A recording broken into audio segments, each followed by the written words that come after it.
Cancer capital बना भारत। ये बात डराने वाली जरूर है, लेकिन इसका मकसद आपको डराना नहीं बल्कि सावधान करना है। दरअसल 7 अप्रैल यानी वर्ल्ड हेल्थ डे के दिन अपोलो ग्रुप ऑफ हॉस्पिटल्स ने एक रिपोर्ट पब्लिश की है जिसमें ये बात कही गई। साथ ही देश में तेजी से पांव पसार रही बीमारियों पर भी कई चौंकाने वाले आंकड़े पेश किए गए हैं। सबसे पहले बात करते हैं कैंसर की। भारत में कैंसर के मरीजों की संख्या में तेजी से इजाफा हो रहा है।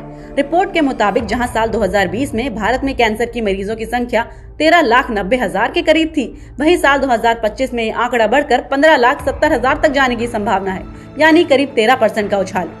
महिलाओं में जहां ब्रेस्ट कैंसर, सर्वाइकल कैंसर और ओवरी कैंसर कॉमन है, तो वहीं पुरुषों में लंग, माउथ और प्रोस्टेट कैंसर के केसेस ज्यादा होते हैं। परेशान करने वाली बात यह है कि भारत में कई कैंसर के मामलों में जो मीडियन एज है वो पश्चिमी देशों से काफी कम है, यानी हमारे यहाँ लोग कम उम्र में ही कैंसर जैसी गंभीर और जानलेवा बीमारी का शिकार हो रहे हैं।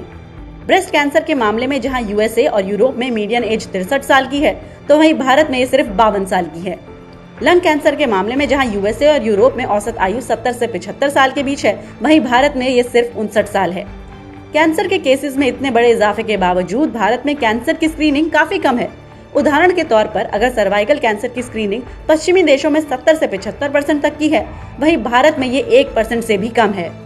कैंसर के अलावा भी कई बीमारियां हैं जो भारत में तेजी से अपने पांव पसार रही हैं। कई बीमारियों की जड़ माने जाने वाली ओबेसिटी से ग्रसित लोगों की संख्या भी काफी तेजी से बढ़ रही है। अपोलो ने बताया कि उनके यहाँ हेल्थ चेकअप कराने के लिए आने वाले लोगों में 4 में से 3 ओबेसिटी का शिकार हैं। हाई ब्लड प्रेशर भी भारत में तेजी से पांव पसार रहा है।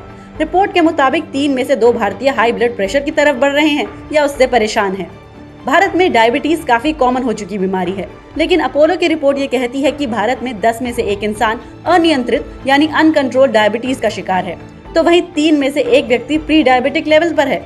अन्य लाइफस्टाइल बीमारियों की बात करें तो डिप्रेशन से भारत में 10 में से 1 इंसान जूझ रहा है। ये तो बात थी परेशानियों की, लेकिन सोल्यूशन क्या है?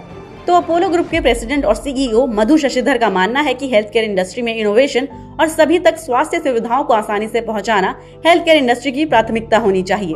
इसके साथ उन्होंने एआई आधारित प्रिवेंटिव हेल्थ चेकअप्स की जरूरत पर भी जोर दिया है। तमाम हेल्थ एक्सपर्ट्स की माने तो नियमित अंतराल पर हेल्थ चेकअप्स कराने से हमें शरीर के अंदर पनप रही बीमारियों का अंदाजा लग पाता है और सही समय पर इलाज भी हो पाता है।